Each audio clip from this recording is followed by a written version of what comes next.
ये कोई बच्ची है बनारस से, शालिनी तोमर। कमेंट में सवाल लिखा है इसने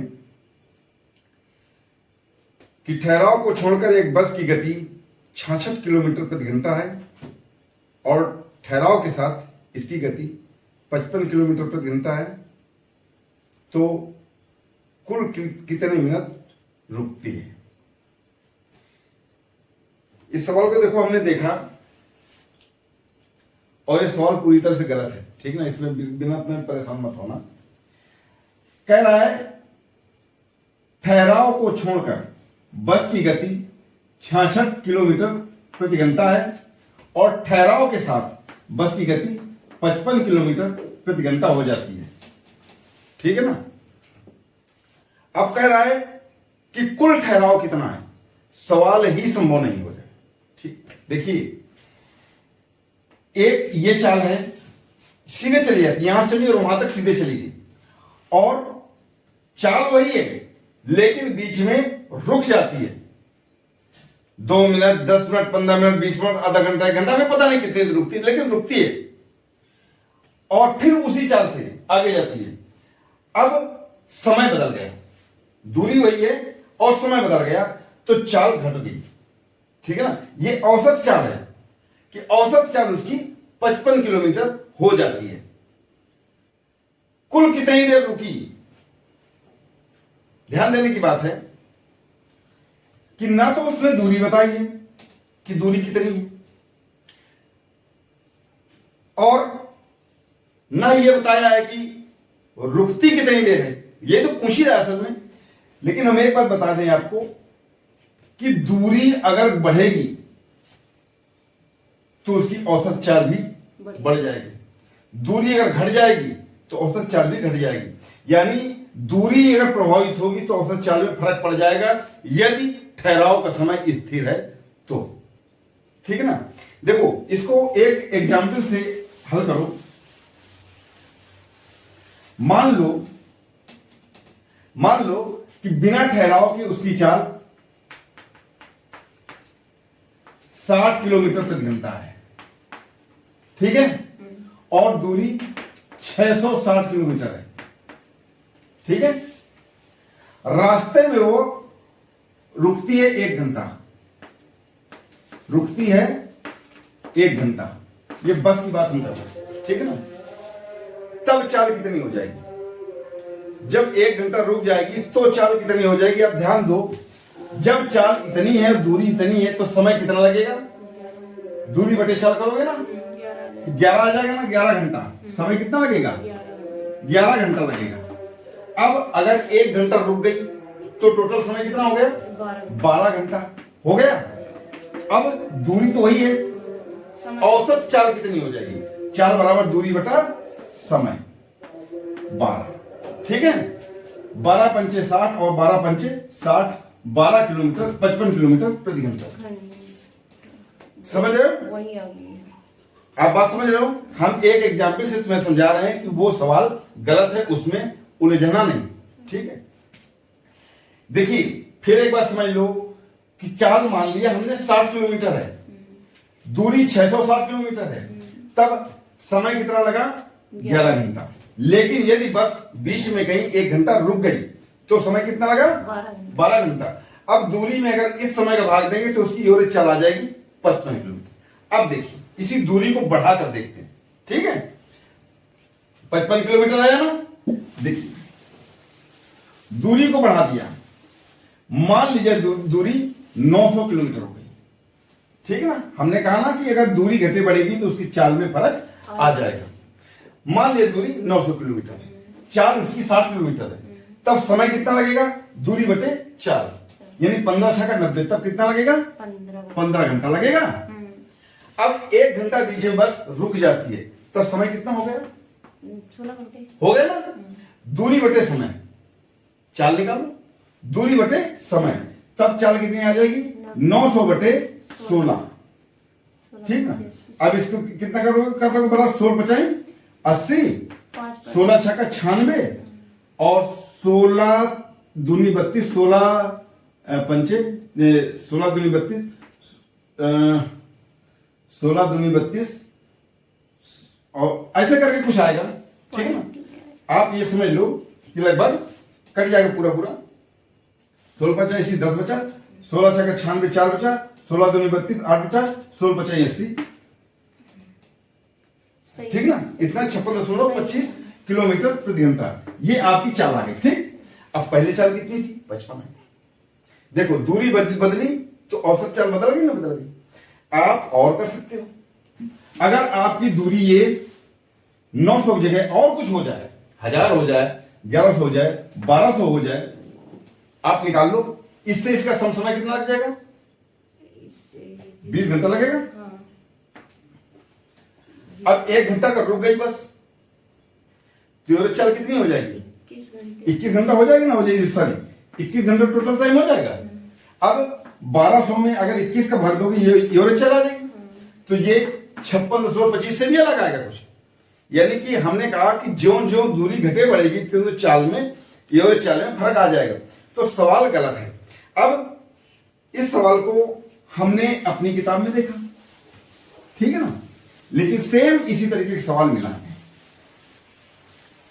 देखिए सवाल सेम है लेकिन पूछने में अंतर क्या है। कह रहा है एक रेलगाड़ी बिना रुके 65 किलोमीटर प्रति घंटे की स्पीड से चलती है। अब यहां पर स्पीड यानी S1 कितनी हो गई उसकी?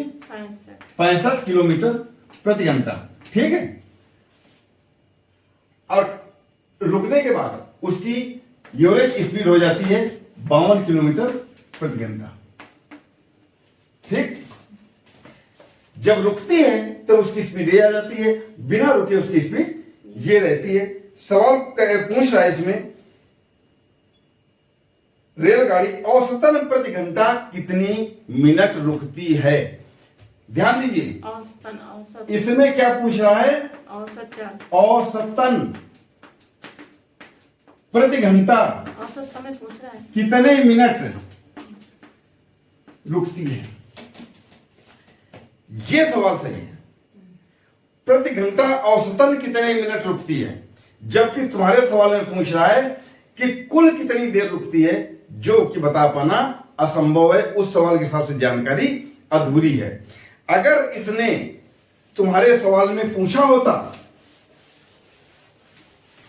एक रेलगाड़ी की, एक बस की बिना रुके चाल 66 किलोमीटर प्रति घंटा है और ठहराव के साथ उसकी चाल 55 किलोमीटर प्रति घंटा हो जाती है, उसकी औसतन चाल प्रति घंटा में कितनी है? तो वो उसका औसतन ठहराव प्रति घंटा कितना है, सवाल एक्यूरेट हो जाता, ठीक है ना। इसके लिए कोई खास बात नहीं थी। माना दूरी दी है, माना दूरी दी है, तब समय कितना लगता? T1 बराबर T1 बराबर दूरी बटे 4, T1 बराबर इतने घंटे लगता है। इतने घंटे या इतने मिनट, D बटे 60 मिनट, ठीक, सॉरी D बटे 66 गुणा 60 मिनट, इतने मिनट लगता। T2 जब उसकी एवरेज चाल 55 किलोमीटर हो जाती है तब समय कितना लगता? दूरी बटे चाल, इतने घंटे या इतने मिनट। और ये जो समय है, इस समय से कितना अधिक है, यही प्रति घंटा आपका एवरेज टाइम है। देखिए कितना अधिक है ये निकाल लो, ये आ जाएगा। समय ये ज्यादा लगेगा, ठीक है ना, क्योंकि गति इसमें कम है, समय ज्यादा लगेगा। 60D बटे 55 माइनस 60D बटे 66, ठीक। ऐसे सवालों को हल करने के लिए आप इसमें एलसीएम ले लो, 66 गुणा 55 का, 55 से 55 कर रहा, 66 के 66 आ गया, ये आ गया 60 गुणा 66D माइनस 60 से 60, 66 से 66 कर रहा और 55 के इसमें गुणा कर दो तो आ जाएगा 60 गुणा 55D, ठीक। अब इसमें 60D कॉमन ले लो, 60D कॉमन ले लिया। हल करने का सही तरीका 66 माइनस 55, ठीक। और कितना आया 60D 66 माइनस 55 आया कितना 11 बटा ये कितना लिखा है 66 गुना 55, 11 कम 11, 11 बचे 55 और 11 से ये आया और 6 दाम 60, 5 एकम 5, 5 दूना 10 बराबर आ गया 2D बटे 11, 2D बटे 11 मिनट। टोटल आया टाइम, ठीक है ना, टोटल टाइम आया। कुल और योरेज पूछा है, योरेज कितना समय लगा, ठीक है ना। तो आप ये देख लो कि D किलोमीटर की दूरी इस स्पीड से तय करने में कितना घंटा लगता है, D बटे ये लगता है मिनट का मतलब इतना हो गया, ठीक है। यानी इतने मिनट में इतने मिनट की देरी होती, ठहराव होता है, इतने मिनट में इतने मिनट का ठहराव होता है। तो प्रति घंटा कितना ठहराव हुआ, 1 घंटे का पूछा। समझो। इतने मिनट में इतने मिनट का ठहराव होता है, तो 1 मिनट में कितने ठहराव होगा, इतने में इतने का भाग दे दें। इतना कितना 2D बटे 11 में अगर हम भाग दे दें कितने का D इंटू 60 बटे 55 का। लेकिन चूंकि ये मिनट में आ रहा है और पूछ क्या रहा है प्रति घंटा कितने मिनट ठहरी, तो इसको घंटा बना लो, ये 60 कट जाएगा, ठीक है ना। 55 ऊपर चला जाएगा, D यहां जाएगा, हो जाएगा 2D इंटू 55 बटे 11 इंटू D से D कटा, 11 कम 11, 11 बचे 55, 5 दूना 10 मिनट प्रति घंटा ठहराव होता है। और ये आपके विकल्प में दिया हुआ है 11 मिनट, 15 मिनट, 10 मिनट और 12 मिनट, तो उत्तर क्या आएगा आपका 11 मिनट। अब देखो इस तरीके के सवालों को शॉर्ट में हल करने का क्या तरीका हो सकता है, ठीक है। तो पहले आप प्रॉपर वे निकाल लें, इसके बाद में आप इसका सूत्र निकालें। प्रॉपर वे निकालना सिखा रहे हैं आपको, सीख सको तो सीख लो, ठीक है ना। और अगर आपको जल्दी हो रही हो तो कोई बात नहीं है, हम तो अपने हिसाब से ही पढ़ाएंगे। बिना ठहराव के किसी गाड़ी की चाल बराबर यस1। जब ठहराव नहीं होगा तो चाल ज्यादा होगी, ठीक। ठहराव के साथ चाल, ये बिना ठहराव के और ये ठहराव के साथ चाल हो गई यस2। ध्यान रखना, ये बिना ठहराव के, ये ठहराव के साथ। अब दूरी कितनी हुई, दूरी बराबर D है, ये स्थिर है। तो समय T1 कितना आया, T1 दूरी बटे 4, D बटे यस1। समय T2 कितना आया, D बटे S2, ठीक है। ये समय ज्यादा लगेगा क्योंकि ये चाल कम है, इसमें ठहराव के साथ है। तो अंतर कितना आया समय, ठहराव कितना है, ठहराव निकालना है तो आपको निकालना पड़ेगा T2 माइनस T1, ठीक है ना, बराबर D बटे यस2 माइनस D बटे यस1। आप समझ रहे हो ना। इतना ये ठहराव आ गया, टोटल टाइम ठहराव का T आ गया बराबर, मान लो T बराबर इतना आ गया टोटल टाइम। अब इसका लघुत्तम ले लो, आया यस2 इंटू यस1, यस2 से यस2 कटा, कितना आया यस1 इंटू D माइनस यस2 इंटू D, ठीक। D कॉमन ले लो, यहां पर क्या आ गया यस1 माइनस ये नहीं दिख रहा ऊपर यस2 है। अच्छा,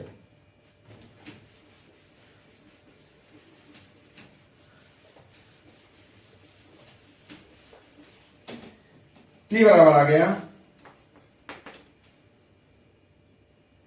D कॉमन ले लो, यहां पर आ गया यस2 माइनस यस1 बटे यस2 इंटू यस1, ठीक है। अच्छा, इतने घंटा टोटल इतने घंटा समय उसको लगेगा, लेकिन यूनिट पूछ रहा है, ठीक ना? ये औसतन, तो औसतन चाल कितनी थी? औसतन चाल थी उसकी s2, ठीक नहीं थी? और समय था t2, ठीक? दूरी d थी, मालूम है तुमको? तो समय कितना लगा? टोटल समय कितना लगा इस चाल से? d बटे s2 लगा कि नहीं? यानी कि इतने घंटे में इतने घंटे उसको विलंब होता है। इस घंटे को मिनट बना लो तो इसमें 60 का गुणा कर दोगे, ठीक है? अब अगर हम इतने घंटे में इतने मिनट देरी हुई, एक घंटे में कितने मिनट देरी हुई, इस पूरे में इसका भाग दे दें, एक सूत्र बन जाएगा। देखिए, इस पूरे में इसका भाग देने का मतलब क्या है? d into s2 minus s1 बटे s2 इंटू s1 पूरे के बटे d बटा s2, ठीक? अब देखो, d को यहां ले आओ, ठीक? और इसको यहां ले आओ, तो क्या होगा? d से d ये कट जाएगा, ठीक है? और ये यहां पर आएगा s2 into s2 minus s1 बटे s2 into s1 into 60। s2 से s2 कट गया और तुम्हारा लास्ट में बचा फाइनल s2 माइनस s1 बटे s1 ही बचेगा और वो इंटू 60, ठीक?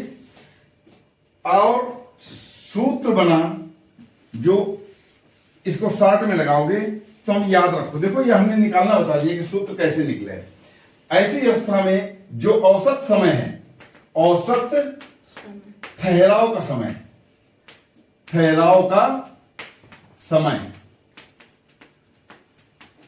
सूत्र निकला अधिक चाल, ठीक ना? यानी ठहराव के साथ चाल, s1 माइनस s2 बटे, यहां पर कौन सी चाल लिखोगे? बटे में। यहां तो कोई बात नहीं, जो बड़ी उसमें छोटा वाला घटा दो, इसमें तुम्हें बड़ी वाली चाल ही s1 ही रखना है। ये घंटा बना, कोई बात नहीं, बस सूत्र इतना ही है, लेकिन चूंकि बात मिनट की होती है तो इसमें 60 को गुणा कर दिया जाता है। अब आप डायरेक्ट उस सवाल को लगा सकते हो। इस सवाल में आपको दिया हुआ था 66 एक चाल दी हुई थी और 55 दूसरी चाल दी हुई थी, बटे पहली चाल थी 66 गुणा 60, ठीक? ये आया कितना? 11 बटा 66 गुणा 60।